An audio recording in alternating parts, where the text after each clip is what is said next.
लक्ष्मी निवास निलयं विलीन विलयं निधाय हृदयवीरम् आत्मानुशासनमहम्।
वृत्ति सदा संगता।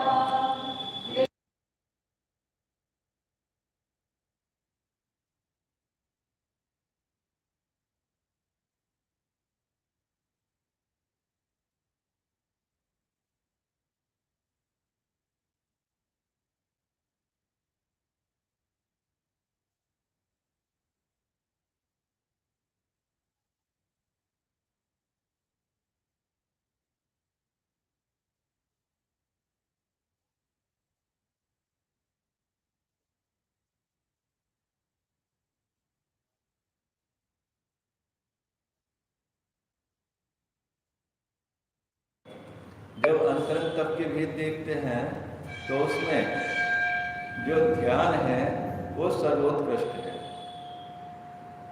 ध्यान को सर्वोत्कृष्ट तब बताया। तो ध्यान करने में फिर उसकी विषयभूत वस्तु क्या है, किसका ध्यान करना है, उसी को कहा है आराध्य। किसकी आराधना करनी है, हमारा ध्यान की क्या वस्तु है, किसका हम ध्यान करें। तो आचार्य कह रहे हैं कि भगवान, किसका ध्यान करना है, भगवान का। भगवान का क्या अर्थ किया, भगवान। भग कहते हैं ज्ञान, ज्ञानवान, जो संपूर्ण ज्ञान से संपन्न है, परम ज्ञान से संपन्न है। अब उनके ज्ञान के ऊपर कोई आवरण नहीं बचा। अब सूर्य के ऊपर से सब बादल समाप्त हो गए हैं। अब सूर्य का प्रकाश पूर्ण फैल गया है। ऐसे ही जब इस जीव का पूरा ज्ञानावरण कर्म का क्षय हो जाता है तो केवल ज्ञान महासूर्य महाभास्कर रूप से प्रकट हो जाता है। उसी को भगवान का, उसी को ज्ञान का है, संपूर्ण ज्ञान से। ऐसे जो भगवान हैं, और कैसे है भगवान, इंद्रादिक से पूज्य है।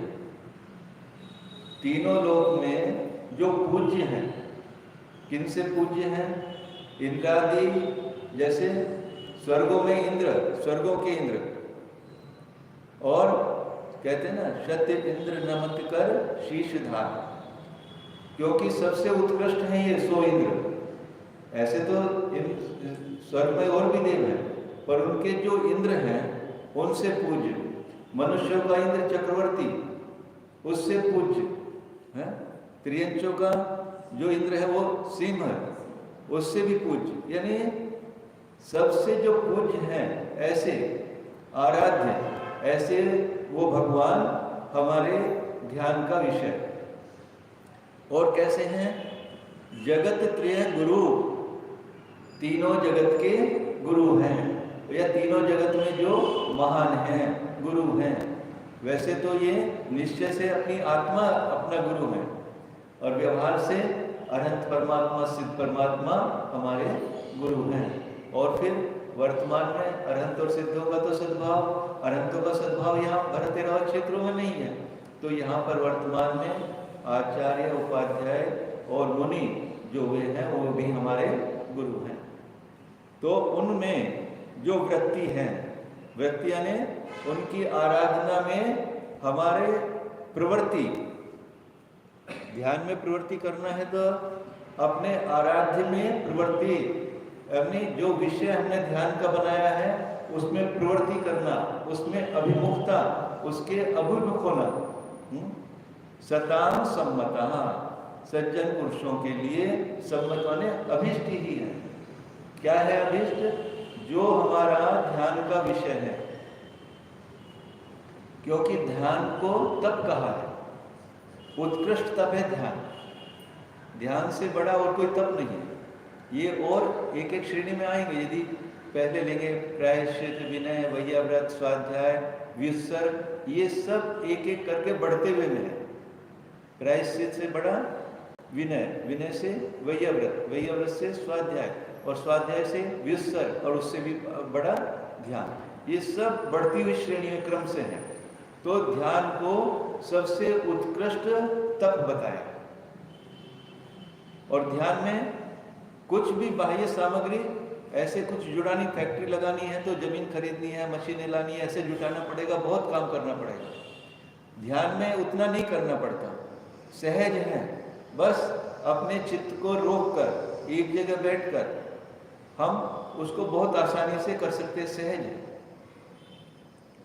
तो सज्जन पुरुषों के लिए क्या करना चाहिए? तप करने के लिए क्या करना चाहिए कि अपने आराध्य के विषय में, अपने विषय में अपना विषय बनाकर उसमें अपनी वृत्ति यानी अभिमुखता, उसमें प्रवृत्ति करना चाहिए। अभी तक प्रवृत्ति कहाँ है हमारी? सर्व बाह्य विषयों में ही हमारी प्रवृत्ति चल रही है। तो यदि हम आज से ही प्रारंभ करें तो शुरू में थोड़ा सा कठिन लगेगा, पर अपने बाहर में जो प्रवृत्ति जा रही है, मन का जो विषय बाहर बन रहा है, उसको धीरे धीरे हटा के कम करके अपनी ओर लाएंगे, अपने आत्मा के अभिमुख होंगे या भगवान जिसको अपना आराध्य बनाया है उसके गुणों का चिंतन करेंगे। तो ये हमारी उस अपने आराध्य के प्रति प्रवृत्ति होगी, उसमें हमारी वृत्ति होगी, उसमें हमारी अभिमुखता होगी। तो उसमें कहते हैं क्लेश है तच्चरण स्मृति। तो ध्यान करने में कष्ट कितना होगा? कितना होता ध्यान करने में कष्ट? केवल इतना कष्ट होता है कि अपने मन को, अपनी वृत्ति को उसमें लगाना है, उनके चरणों में लगाना है, भगवान के चरणों में अपने मन को लगाना है। वो इतना ही कष्ट है। ध्यान करने में कितना कष्ट है? केवल अपने आराध्य की ओर, अपने विषय की ओर अपने मन को ले जाना है, इतना ही कष्ट है। और नुकसान कितना है? क्षति है अभी प्रप्रक्ष है कर्मणाम। हमारे आत्मा से कर्म हटेंगे ना तो हमारा नुकसान हुआ ना। कपड़े का मैल निकाल लिया तो कपड़े का मैल लिया तो कपड़े में से क्षति हुई ना। शरीर पे यदि मैल है और स्नान करेंगे तो मैल हटेगा ना। तो मैल हटना इस शरीर के अंदर से क्षति माना। हमारे आत्मा के अंदर जितने कर्म लगे हुए हैं, यदि हम ध्यान करेंगे तो वो कर्म हटेंगे, वो क्षति। आचार्य ने कहा तुम्हारी क्षति कितनी, हानि कितनी है? बस तुम्हारे कर्म हटेंगे, तुम्हारी हानि है, बल्कि उल्टा ये तो लाभ ही है। आत्मा को निर्मल करने का ये तरीका है कि ये विधि है। साध्यम सिद्धि सुखम। पहले बताया आराध्य। आराध्य कौन होना चाहिए? अब बता रहे साध्य। ये ध्यान करके तुझे क्या साध्य है? तेरा साध्य क्या है? तुझे क्या सिद्ध करना है? सिद्धि सुखम, मोक्ष सुख हो। मोक्ष सुख ही मेरा साध्य है। मुझे मुक्ति प्राप्त करनी है, इस आत्मा को इन कर्मों से अलग करना है। यही तो हमारा साध्य है। कियान परिमित काल, तो इसको काम को करने में कितना काल लगेगा? अंतर्मुहूर्त। परिमित कियान यानी कितना काल? परिमित काल। यदि एक अंतर मुहूर्त मात्र मैं अपने ध्यान में स्थिर हो जाऊं, केवल ज्ञान प्रकट हो जाएगा।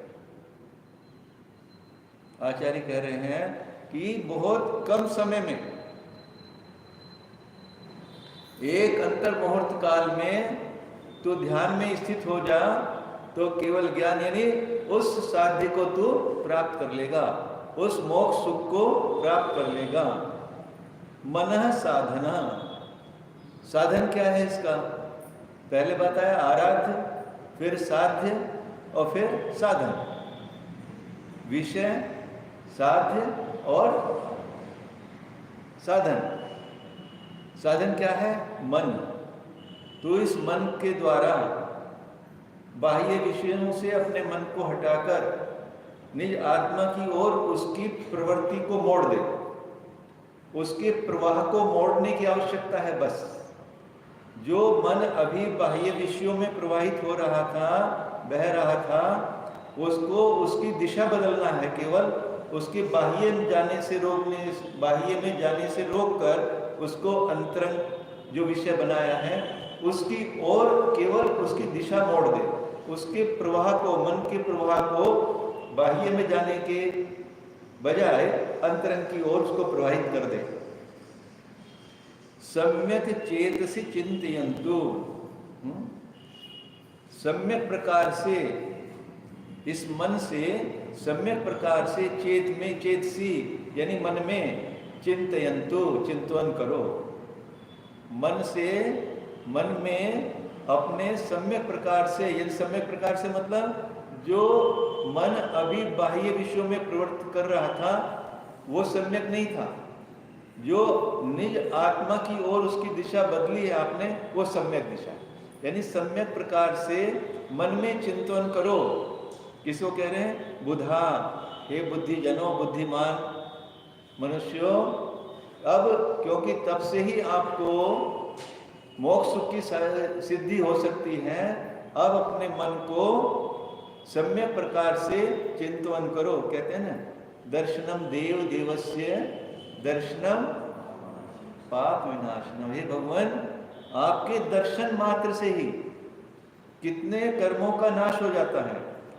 दर्शनम देव देवस्य दर्शनम पाप नाशनम दर्शनम, दर्शनम मोक्ष साधना। यानी भगवान आपके दर्शन से ही मोक्ष की सिद्धि होती है। ये परंपरा से बताया। पहले भगवान का दर्शन करेंगे, फिर निज का दर्शन। कहते हैं जिन दर्शन और निज दर्शन।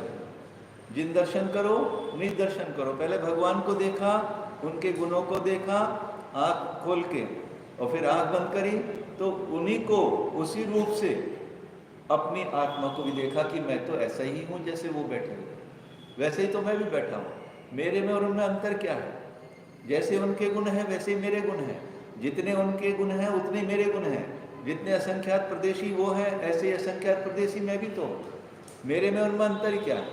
तो ये अपने अंतरंग की ओर आपने अपने मन की दिशा को बदला। ऐसा चिंतन करने से ही अनेकों जन्मों में जो हमारे कर्म हमने उपार्जित किए थे, बहुत कम समय में वे सब नाश को प्राप्त होकर सिद्ध अवस्था प्राप्त हो जाती है। केवल एक अंतर्मुहूर्त, छोटे काल में ही, थोड़े से समय में ही तप के द्वारा कर्मों को नाश करके ये जीव सिद्ध अवस्था को प्राप्त कर सकता है।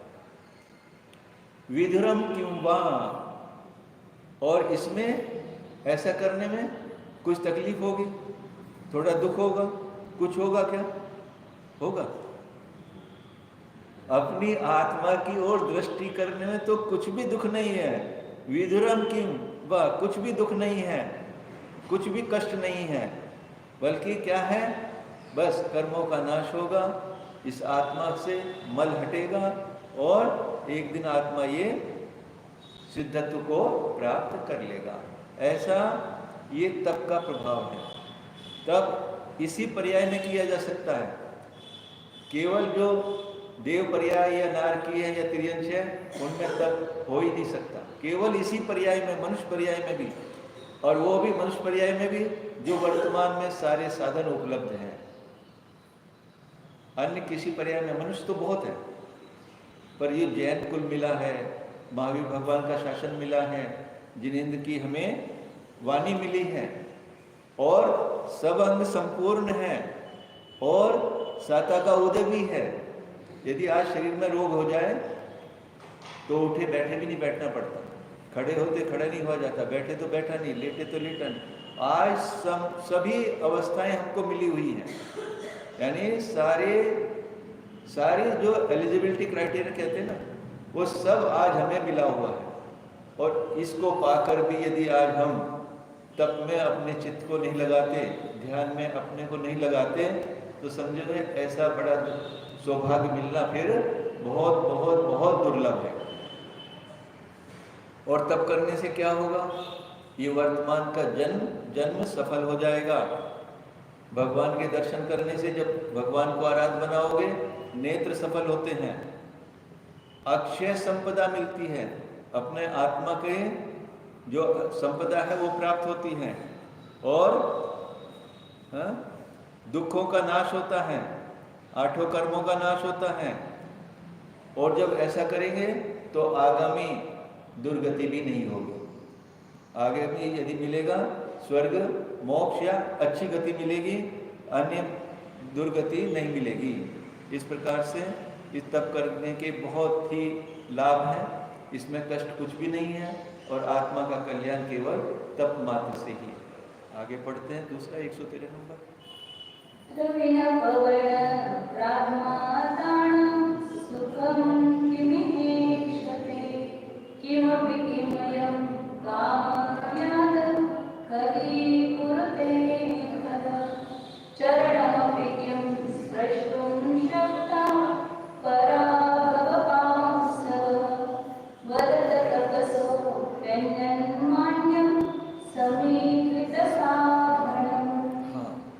द्रविण पर्वन प्रात्माता नाम, जो घन रूपी यानी तृष्णा रूपी पवन से संतप्त हैं,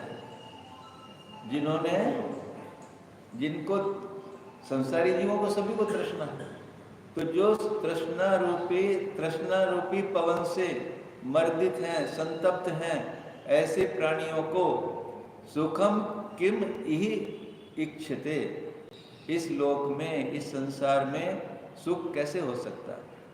वास्तव में तप के समान और कोई सुख नहीं है। तप से ही हमें सुख प्राप्त हो सकता है, तप ही सुख का साधन है। परंतु जिन जीवों को तृष्णा है, उनको सुख तो इस लोक में हो नहीं सकता। कोई किमपि, कुछ भी सुख उनको प्राप्त नहीं हो सकता, बल्कि तृष्णा तो दुख की ही बढ़ाने वाली है, तृष्णा से तो दुखी ही है। किम अयम काम व्याध है खली कुरुते खला, और जो तपस्वी हैं, जो तप करते हैं, उनको ये दुष्ट खल काम व्याध, ये दुष्ट काम रूपी व्याध जो है, उनको किस प्रकार से ये दुष्ट आचरण कर सकता है?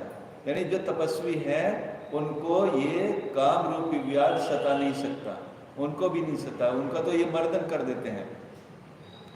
और उन तपस्वियों के पराभव पांसव, पराभव ने तिरस्कार रूपी धूलि उनको कैसे स्पर्श कर सकती? चरणमपि किम स्पर्शुम शक्ता, ऐसे तिरस्कार रूपी धूलि यदि उनका कोई तिरस्कार करना चाहे तो कोई उनको स्पर्श कर सकता है? आप किसी को गाली दो, यदि किसी तपस्वी को आपने गाली दी तो आपने क्या किया? अपना ही तो जिह्वा खराब की, अपना मन खराब किया, अपना कर्म बंद किया। उसको तो, उसकी ओर तो उनका उपयोग ही नहीं है, उनकी उस गाली की ओर तो उस तपस्वी का उपयोग ही नहीं है, तो वो तिरस्कार रूपी धूलि उस तपस्वी को कैसे स्पर्श कर सकती है? क्योंकि उसका तो उपयोग ही उसमें नहीं है। किसी भी काम, क्रोध आदि इन विभाव रूप परिणामों में उसका उपयोग नहीं है, इसलिए सब विभाव रूप परिणाम उस तपस्वी को स्पर्श भी नहीं कर सकते। तात्पर्य क्या कहने का है कि जब आप ध्यान की अवस्था में होते हो तो बाह्य जितने भी विकारी रूपी परिणाम है ये आपको, आपके पास आ भी नहीं सकते, आपको छू भी नहीं सकते। वदत, आचार्य कहते हैं कि अब कहो, कब तपस है अपि अन्यम अन्यम समिहित साधनम, क्या इस संसार में तप के अलावा, तप को छोड़कर क्या कोई अन्य अभिष्ट ऐसा साधन है जो इस जीव का कल्याणकारी हो? आचार्य कहते हैं बताओ कोई ऐसा साधन है तो हमको। ऐसा कोई भी साधन इस संसार में नहीं है जो ध्यान के बिना, तप के बिना ये जीव अपना कल्याण कर सकता है। आज तक जितने भी अरहंत हुए हैं, सिद्ध हुए हैं या तीर्थंकर हुए हैं, कोई भी जीव ऐसा नहीं जो बिना ध्यान के केवल ज्ञानी बना हो या इस आत्मा का कल्याण जिसने किया हो। परंतु विषय कषायों में आसक्त हुआ ये जीव, तृष्णा के वशीभूत हुआ जीव ये संसार में भ्रमण कर रहा है। आदिनाथ भगवान जब राज्य अवस्था में थे, 83 लाख पूर्व तक राज्य किया, परंतु अभी चित्त शांत नहीं था। राज्य अवस्था में थे, समय अब कम बचा था, प्रथम तीर्थंकर होने वाले थे, तो देव ने आकर नीलांजन कर नृत्य रचाया वहां पर कि इनको विरक्ति कैसे हो। जैसे ही एक नीलांजना का मरण हुआ, एक देवी का मरण हुआ, उसकी आयु पूर्ण हुई, दूसरी तुरंत वहां पर प्रकट हो गई। सामान्य लोग तो अपनी दृष्टि से वो बाइफर्केशन नहीं कर पाए कि कौन मरा, कौन दोबारा आ गया, पर आदिनाथ भगवान तो स्वयंभू थे। उन्होंने तुरंत अपनी दृष्टि से पहचान लिया कि संसार की ये क्षण भंगुरता है। एक समय में वो किस तरह से नृत्य कर रही थी और एक समय बाद ही उसका मरण हो गया। ऐसा सोचते के साथ ही जैसे उनके हृदय में ये बात आई तो उनका मन अशांत हो गया। तुरंत वैराग जगह उठे और जंगल की ओर चले गए। तब करना प्रारंभ कर दिया। जान गए कि अब ये राज्य भी कार्यकारी नहीं है, बहुत राज्य कर लिया और तब करते करते केवल ज्ञान प्रकट कर लिया। यानी तब के द्वारा, ध्यान के माध्यम से ही हमें केवल ज्ञान की प्राप्ति हो सकती है। आचार्य ने समय सार जी कलश में आया कि हे भव्य जीव, तो मात्र 6 माह, 6 मास तो इस संसार से अलग होकर केवल एक जगह एकत्रित होकर अपने उपयोग को एकत्रित करके 6 मास बस लगातार तू अपनी आत्मा का ध्यान कर, देख तुझे क्या प्राप्ति होती है, कितनी अद्भुत वस्तु तुझे प्राप्त हो जाएगी। वर्तमान में भरा तेरा क्षेत्र में तो केवल ज्ञान होगा नहीं, पर अभी से हम अपने आत्मा के ऊपर संस्कार डालेंगे तो अगले भाव में या उससे अगले भाव में या कुछ ही भावों में, 7-8 भावों में ये जीव निश्चय से अपनी आत्मा को सिद्धत्व की प्राप्ति करा देगा। परंतु यदि उस ओर हमारा ध्यान नहीं गया, वो वर्तमान में जैसा चल रहा है, विषय भोगों में यदि हम आसक्त रहें तो फिर अनेक भाव मिलने वाले हैं। और ये भाव तो मिलेगा नहीं मनुष्य पर्याय का, देव पर्याय में भी चले जाएंगे तो वहां भी क्या रहना है। सागरों की आयु तक हम देव पर्याय के भोग भोगते रहेंगे, इधर से उधर घूमते रहो, देवांगनाओं को साथ में लिए हुए, परंतु तब करने का अवसर आपको नहीं मिलेगा।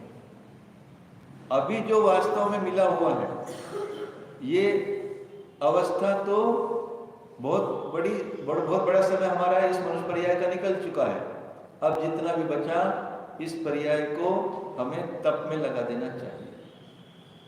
बाह्य तप अंतरंग तप के साधन है। बाह्य तप करते हुए अंतरंग तप में यदि हम अपने ध्यान को, अपने मन को लगाएंगे, इस पर्याय को इन्वेस्ट कर देंगे, लगा देंगे, तो हमें आगे आने वाला काल बहुत कम समय में हम अपनी आत्मा का कल्याण करके सिद्धत्व को प्राप्त कर सकते हैं। ये इस पर्याय में करना ही चाहिए, परंतु क्यों हमारे पता नहीं अनादिकाल के संस्कार ऐसे हैं कि हमारे भाव तप करने के नहीं बनते, संयम धारण करने के नहीं बनते। जरा जरा सा भी संयम जीवन में नहीं है। जैसे बिना ब्रेक की गाड़ी कहीं भी टकरा जाती है। बिना ब्रेक की यदि गाड़ी है तो आप चला पाओगे क्या? पर हमारी गाड़ी तो बिना ब्रेक के चल रही है। चल रही है ना? नहीं चल रही। कुछ भी ब्रेक नहीं है गाड़ी में, एकदम ब्रेक फेल है। संयम, ब्रेक मतलब कंट्रोल, संयम कुछ भी नहीं है अपने जीवन में। तो इस भाव का क्या होगा, इस जीव का क्या होगा, कहाँ जाएगा? यदि बिना संयम के रहेंगे तो कहीं भी ये पर्याय मिल सकती है, और यदि संयम धारण कर लिया तो केवल एक ही देव पर्याय ही मिलेगी, अन्य 3 पर्याय नहीं मिलेगी। तो अभी से अपनी तैयारी करो, संयम धारण करो और इस मनुष्य जन्म को सफल करो। बोलिए आचार्य गुरुदेव सुंदर सागर जी महाराज की। जावानी